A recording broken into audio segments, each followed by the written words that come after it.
नमस्कार दोस्तों, मैं doctor Rajesh Sharma, osteopath and physiotherapist आज फिर आप सभी का अपने YouTube चैनल में एक बार फिर से स्वागत करता हूं।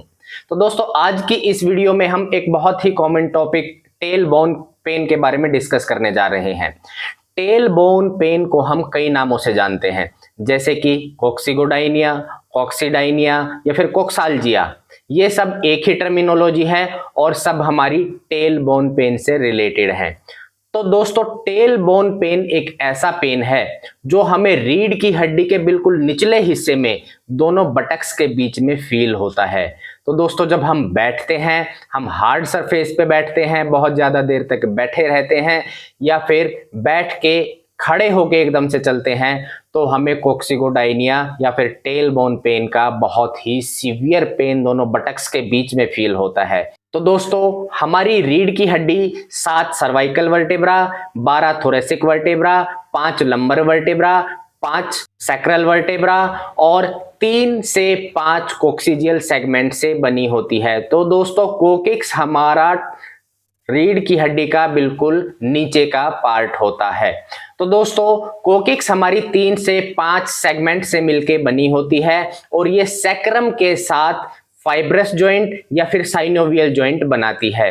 तो दोस्तों, हमारी कोकिक्स बहुत सारे मसल्स को अटैच करती है, यानी कोकिक्स हमारा एक मसल्स को अटैच करने का एक पॉइंट है, जिसके आसपास या चारों तरफ मसल्स अटैच होते हैं।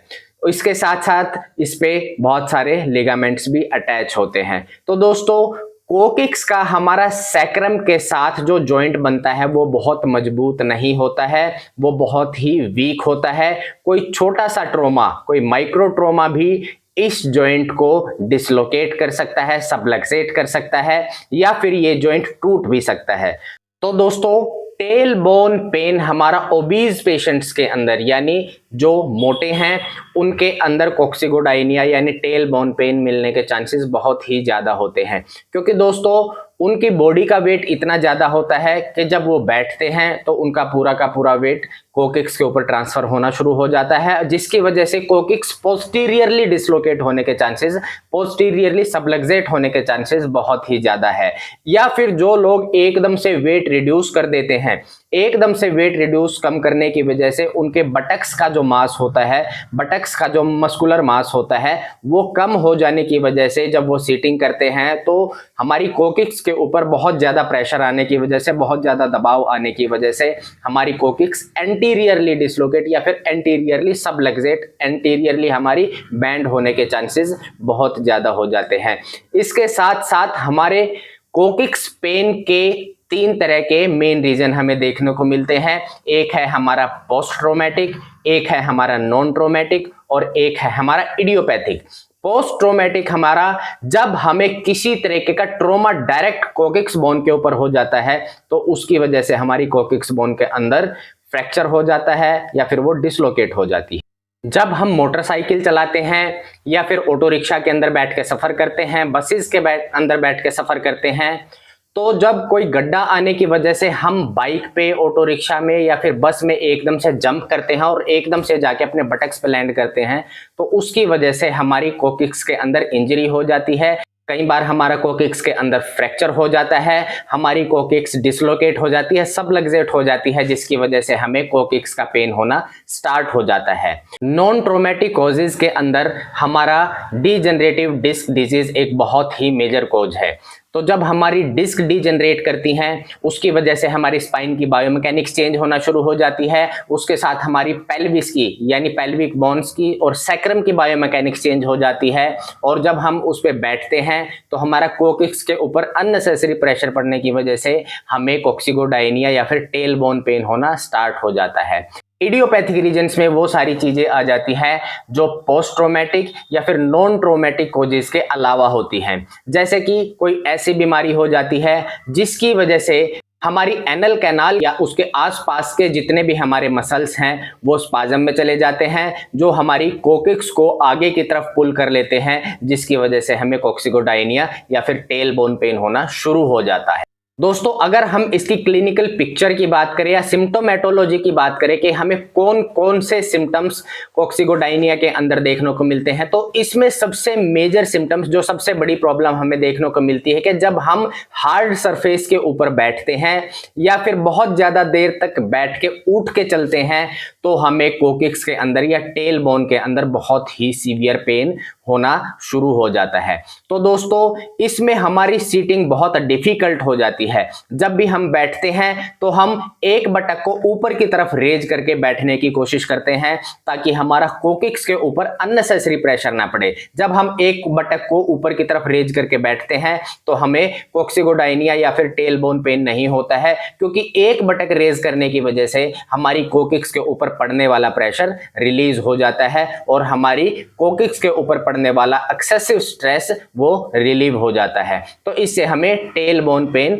फील नहीं होता है। तो दोस्तों इसके साथ साथ जब हम बैठ के काफी देर तक हम बैठे रहते हैं और बैठ के एकदम से उठ के चलने की कोशिश करते हैं तो हमारी टेल बोन के अंदर बहुत ही सीवियर पेन फील होता है।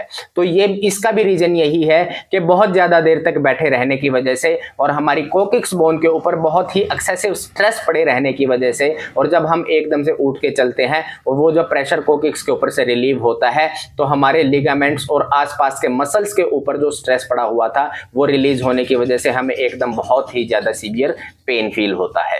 तो दोस्तों हमारा कोक्सीगोडाइनिया या टेल बोन पेन हमारे बैक पेन के साथ कोरिलेट कर भी सकता है और नहीं भी कर सकता।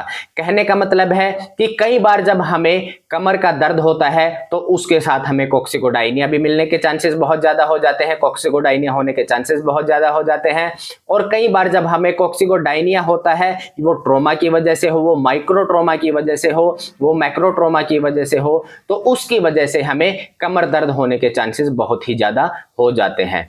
तो दोस्तों अगर आपको भी कोक्सीगोडाइनिया का पेन होता है तो आप किसी अच्छे क्वालिफाइड फिजियोथेरेपिस्ट के पास जाइए। आप अपने आसपास किसी अच्छे क्वालिफाइड फिजियोथेरेपिस्ट को सर्च कीजिए, वो आपको इस पेन से निजात दिलाने में आपकी बहुत ही हेल्प करेंगे। इसके साथ साथ आप कंट्रास्ट बाथ भी स्टार्ट कर सकते हैं। कंट्रास्ट बाथ के लिए आप एक बर्तन में जैसे कि तसला या टब के अंदर आप गर्म पानी भरिए, इतना गर्म पानी भरिए जिसको आप सहन कर सकें, और दूसरे टब के अंदर आप ठंडा पानी लीजिए। ताजा ठंडा पानी ले सकते हैं या फिर फ्रिज का थोड़ा ठंडा पानी और ले सकते हैं। आप 3 मिनट के लिए पहले गर्म पानी के अंदर बैठिए, उसके बाद 1 मिनट के लिए आप ठंडे पानी के अंदर बैठिए, फिर से आप 3 मिनट के लिए गर्म पानी के अंदर बैठिए, फिर 1 मिनट ठंडे पानी के अंदर बैठिए, फिर से आप 3 मिनट गर्म पानी के अंदर बैठ के उठ जाइए। तो दोस्तों ये कंट्रास्ट बात है, ये आपको गर्म पानी से ही शुरू करना है और गर्म पानी से ही खत्म करना है।